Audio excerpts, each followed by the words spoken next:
Hey everyone, Ashley Mailloux and Mike Beer here with the Daily Racing Form. This Saturday is Preakness Day out at Pimlico. They have a 14 race card, a lot of wagering opportunities. And Mike, we took a look here at the late pick 5, which doesn't get underway in the 10th. Actually starts in race number 9. It's on the turf, hopefully, the James W. Murphy. And kind of looking at this sequence, I wanted to get first off your overall thoughts. Do you think you can kind of go lighter on a ticket, or do you need to go heavy?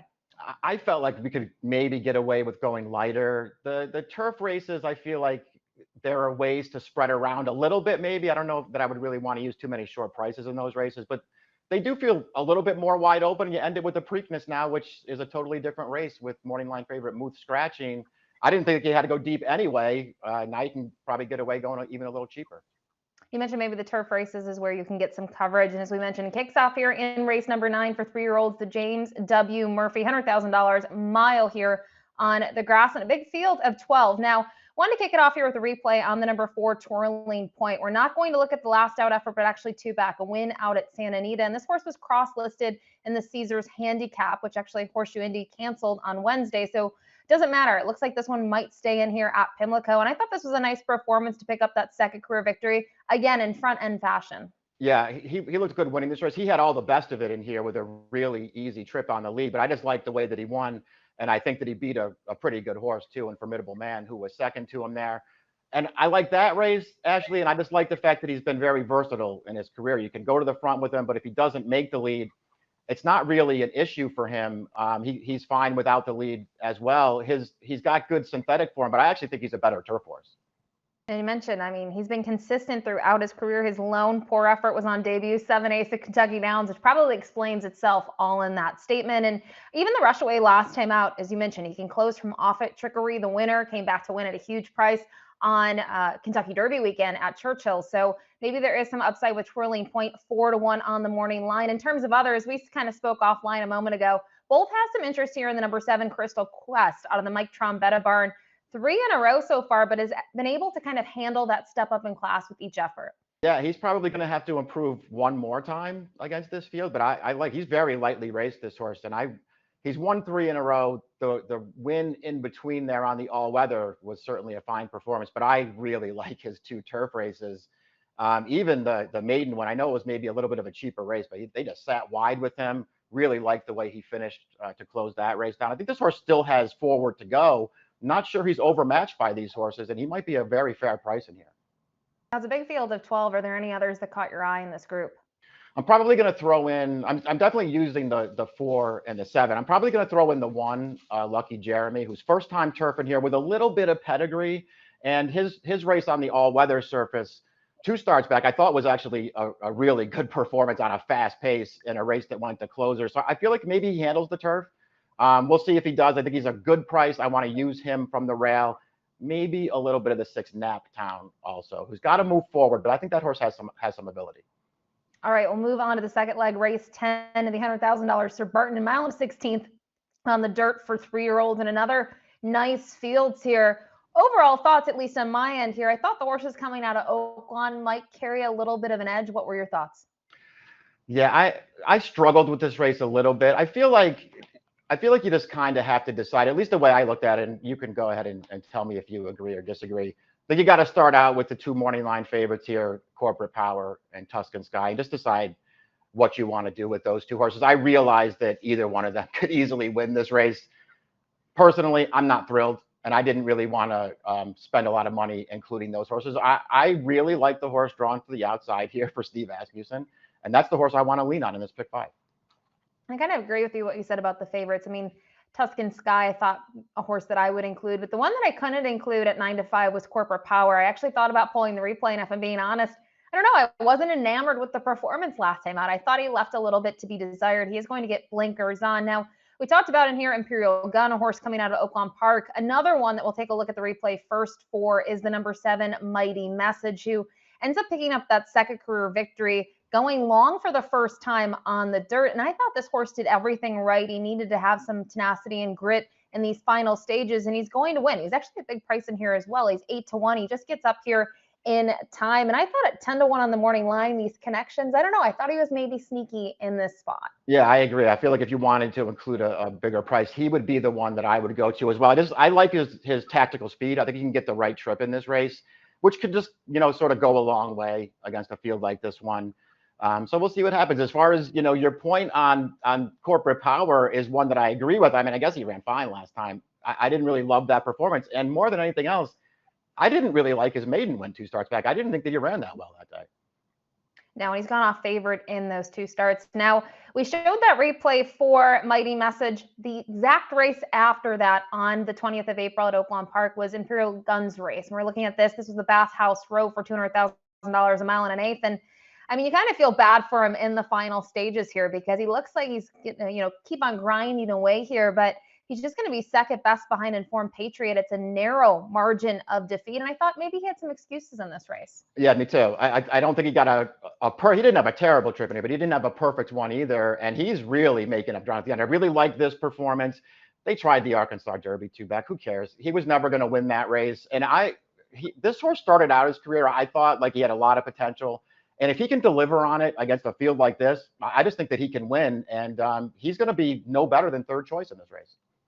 All right, curious to move to the third leg here because I really, to be honest, struggled with race number 11. The third leg of the sequence is the $100,000 turf sprint, 5 furlongs here, which I think is key to point out. 5 versus 5.5. It doesn't seem like a world of difference, but for some of these sprinters, it is. And you have a field of 12 here with the big name being on the outside, Beer Can Man, who obviously he's a horse that's getting significant class relief, Mike. Yeah, he really is. It's the right spot for a horse who's just been really good for a long time. And of course, he won this race last year with a 96 Beyer speed figure. So I don't know. I mean, I feel like he's the kind of horse in a race like this, which I just thought was kind of wide open and a lot of different horses can win. I feel like I kind of have to use him in here because I don't have a super strong opinion overall. But I don't think I'd be thrilled to just lean on him in this race either. And we're going to take a look at a replay here that involves 2 horses in this field. The 10 and the 11, they're drawn next to each other, that being Chargy and Witty. Windy ends up winning the King Leatherbury back on April 20th, and he was able to close from pretty far off of it compared to Chargy, who I still think ran a respectable race. I know this horse gets the lead and surrenders late, but all in all, he was a lot closer to the pace when you kind of compare him to the other horses in the top 4. I agree with that. They both run pretty well in here. Certainly Charging. I think he runs a race that is a winning race here. He just didn't quite get the job done. The question is regarding these 2 horses, I guess, actually, at least in my opinion, is are they good enough to handle the move up in class here to face some better horses? I think it's a real question, and it's not like either one of these 2 horses is, a great price on the morning line. And when you started to look at some others here, maybe at better prices, is there anyone that you wanted to include in your pick 5? Well, I'll use the horse down on the rail, Grooms All Business, who I just feel like could get the right trip, even breaking from the inside. And he's got races that are good enough to give him a real chance in here. I'm not thrilled that he's off the layoff in this spot, but maybe he's a fair price in here. There's a lot of different ways to go. I want to use the speed, a couple of the speed horses. The 9, That's Right, is a horse I've always liked. I don't know if he can get the right trip in here, but I'm using him for sure at a price. And I'm really interested in the 4, Midday Image. Did you have any thoughts on him? He might be in a little tough here, but he's really versatile. He's a good turf sprinter. I really liked his win last time off the bench.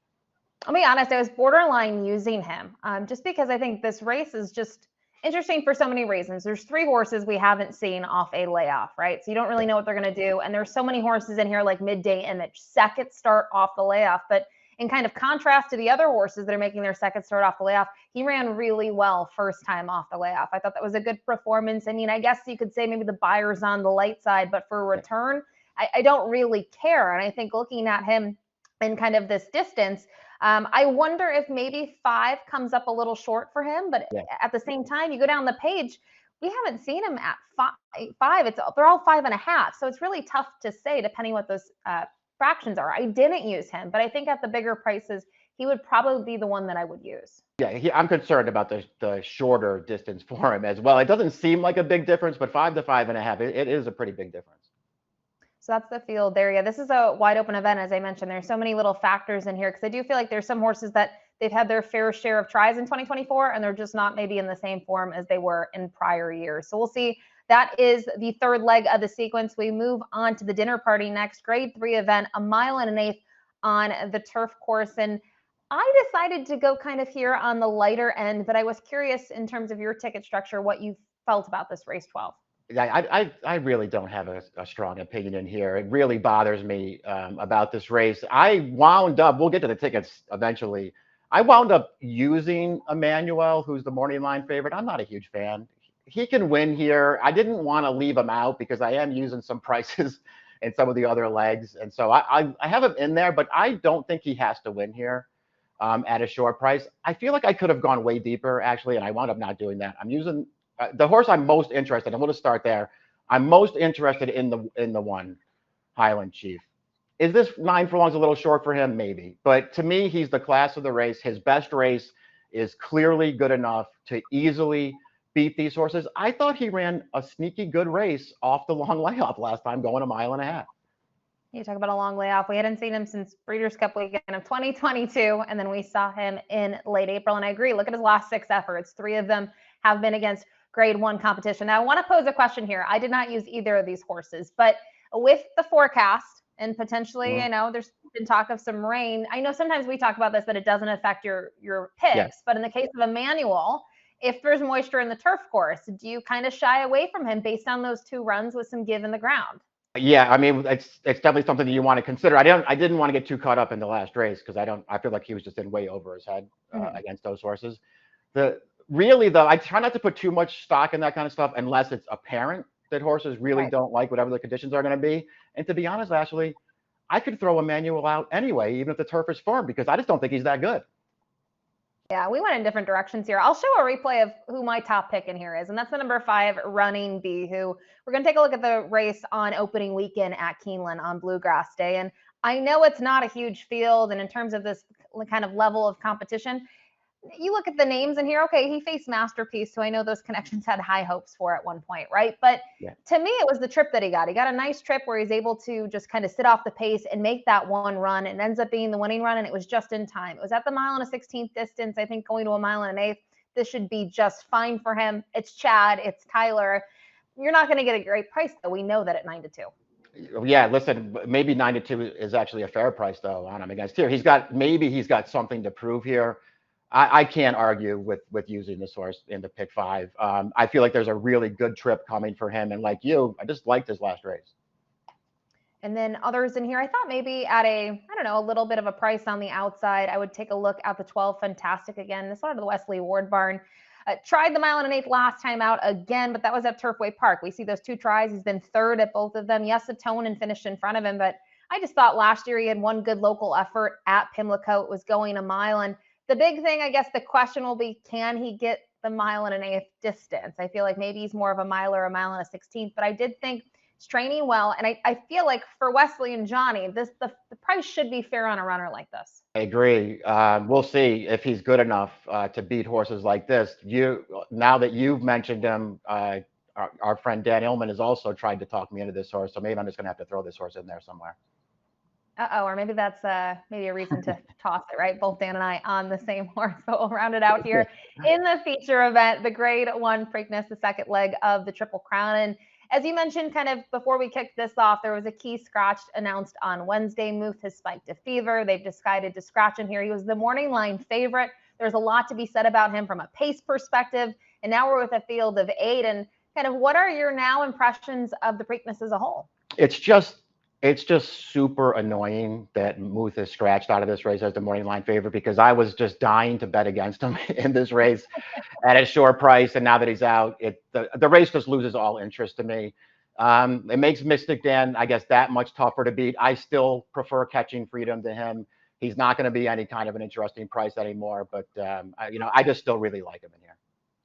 Yeah, I'm on Catching Freedom as well. I mean, we joked about it earlier, but I've been on him since the Louisiana Derby, and I'm staying with him. I thought his effort in the Derby, I feel like, is not talked about. And I thought it was a really good 4th place finish. I think everyone gets caught up in the fact that it was a tight photo and Mystic Dan and Forever Young and Sierra Leone were there. But the next one, by far the closest, was Catching Freedom. And yes, he was 4th, but he was well in front of everyone else. And I thought he did everything right. So to me, for them to have confidence to come back in 2 weeks, they're the only other horse besides Mystic Dan doing so for the most part, except for, looking at Just Steel. I mean, I think that says a lot about his ability. And I said, the whole Mystic Dan thing as well. I mean, I agree with what you said. I think this sets up better for him. And in terms of my ticket, I used him. I could see myself also, though, maybe singling Catching Freedom. Yeah, I was very, I mean, it doesn't make any difference now. I was very interested in singling Catching Freedom in this pick 5. Just hoping that Muth and Mystic Dan take all the money and you actually get a little value with the 3. The value is gone now, so it doesn't really matter. I guess I could throw Mystic Dan onto the ticket at this stage of the game just to cover some bases. But I don't know. I'm with you. I agree with everything that you said about Catching Freedom and his Derby. I know there's a narrative out there that he just got a perfect trip up the inside into a fast pace, and that stuff's kind of true. He still really ran that day. It's another really good performance for a horse who does nothing but show up and run good races. And by the way, go back to his first start as a 3-year-old in January at Oaklawn, he buried Mystic Dan. And then just want to ask you about 2 other horses. I know we're not using them, but one of which is Tuscan Gold, who I don't know if you've seen on social. He's kind of the wise guy horse. He's the hype horse at this point. And I just want to get your thoughts on him. Obviously, he was an easy winner at Gulfstream Park, and he was, to me, an even 3rd in the Louisiana Derby. And I think when you kind of compare his performance to the top 2, especially since we like Catching Freedom, it doesn't do it for me. I kind of agree with you. I mean, I get why people would want to like him in this race. First of all, it's not like, this group of 3-year-olds, is a bunch of killers. So if he could move forward one more time, I guess he could be there. I'm like you, I'm not really thrilled with him in this race. I thought his Louisiana Derby was okay. I didn't think it was great, but he's still very lightly raced, and maybe he can move forward one more time. The other horse I wanted to ask you about quickly is on the outside, Imagination, who I think becomes interesting from the conversation of he is the stablemate of Muth. He's been forward in basically all of his races. He draws the outside in here. Your initial thoughts on him just as a whole? I'm not a big fan. I do think his task got way easier now with Muth out, because I think this horse is going to make the lead. He's probably going to make the lead anyway, but now he's going to make it for sure. And he's not going to have his stablemate, sitting right up close to him in here. Maybe he just gets away with a really soft trip here. I don't like him that much, and I don't want to bet him in here. But I think his chances are enhanced with the scratch. I agree with you. I think this really helps him. And I guess, the question with him is you just go down the page. He's been caught at a mile. He's been caught at a 1.125 miles. Now he has to go a 1 3/16. But we need no reminder about National Treasure a few years ago and what those connections can do. So that's the final leg here of that pick 5 that we're looking at, that late pick 5. Here's my ticket. I mentioned maybe I can single Catching Freedom in the last leg. I've decided not to, though. I thought $54 was a respectable ticket price within my budget. You can see my coverage is just in those earlier races. I probably could have used a little bit more coverage in race 12, but I really like the 5 as my top choice there for Chad Brown. I thought the 12 at a price was intriguing. So, if I would say the one leg that scares me the most is probably the turf sprint. I just feel like turf sprints as a whole are very complicated. We talk about horses maybe improving second off the layoff or being able to run fresh off the bench. I only use the 8 and the 11 and the 12 in there, but still an affordable $54 ticket for me. And Mike, curious to see your ticket. I know you're singling Catching Freedom, so even lighter, $24. Yeah, I'm going to single Catching Freedom. I guess, again, I could just change it now that Muth is out because it doesn't really matter anymore. But I don't know. I still really like his chances there. I also singled in the 10th race, the Sir Barton, just because I don't like the 2 favorites in there. And I think the Asmussen horse on the outside could be just as good as them at a better price. So I'm going to try to survive with him. I agree with you on the turf races. I thought were the tougher ones. I'm really interested in race 12 in the Grant Motion horse On the Rail, who I just feel like there's a real argument to be made that he's just the best horse in the race. And if he's good at the distance, then this is the kind of race he can win at a fair price. So I'm happy to kind of lean on him. I would probably play backup tickets in that race, though. You can see in that race, I also have the 3 in there, Balnikov, who we didn't really talk about. I wonder if he's going to wind up being a bigger price than the morning line suggests, though. He needs a trip. He has no early speed, but I feel like his form is really dirtied up. I'm not sure why they tried to make him a sprinter last year. That was never going to work for him. He's okay going 9 furlongs. If he can work out the right trip in there, I think he can be there at the end. I have Emmanuel in there for some reason. I think that was probably a really stupid thing to do. Maybe I'll change this ticket and throw him out. I'm not a fan of that horse. And your point's well taken, though. We'll talk about the turf sprint really quick. I went deepest sort of in that leg. I used 4. You got to keep an open mind there and just sort of use as many horses you can afford to use to get through, because that race is just wide open. Yeah, I think it's tough to go on the turf sprint and just kind of put your eggs in all, a basket or two baskets, right? I really think it was hard to narrow down. I only used 3 horses. You use 4 of them, and some of them are logical. Some are bigger prices. I think the one that actually scares me is probably the biggest of your prices, the 4 there, Midday Image. Just knowing that this horse was fresh off the shelf gives him sort of an edge over some others that are still going to need to take a step forward second off the layoff. But I mean, you can see the dinner party. We're on completely different pages. I think it just kind of speaks to the quality of that group. And you talked about Belnikov, who I believe on the morning line, maybe at 6 or 8 to 1 in terms of the price that you could get on that runner. In terms of last time out, I still ran okay at Golden Gate in that event. So I agree with what you're saying. A horse could also just benefit from that added ground going from a mile to a mile and an eighth. So affordable ticket. It's all about kind of figuring out what's within your budget and sort of your ticket structure. But 2 singles for Mike, no singles for me, but I just went too deep in the last 2 legs. It's the late pick 5 this Saturday at Pimlico. Don't forget, it gets underway in race number 9. Good luck.